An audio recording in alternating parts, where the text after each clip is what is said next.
How do you buy a whole block or city? I mean, you hear about people sometimes that want to like buy the block or purchase a whole city. I know 50 Cent, he is trying to buy majority of a town. But in short, there's really no, and you've seen some of the work we did in Willingboro where we bought over 100 houses at a time.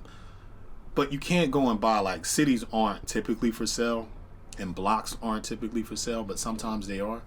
Normally, if you buy a whole block, you probably would start out with the municipality, and it's probably like a rough block that's not worth anything.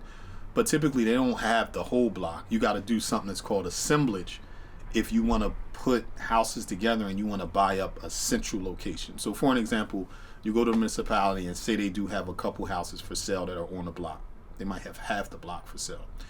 You purchase half of the block, and then you got to go to private homeowners to an assemblage and purchase the rest of the block if you want something in a concentrated location. So assemblage is how you aggregate and you buy like a whole block or a whole town.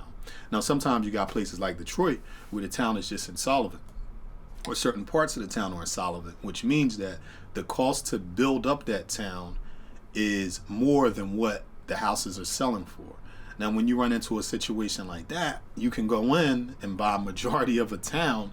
It's for sale. The hard part is it's probably not worth the amount of money that you need to put into the house. So in short, that's how you can buy a block or a small city if you want it, is you start out with the municipality a lot of times, and you got to work through something called assemblage, where you pick up pieces from here and pick up pieces from there, and there you go, voila. You either bought yourself a block or you bought yourself a small city.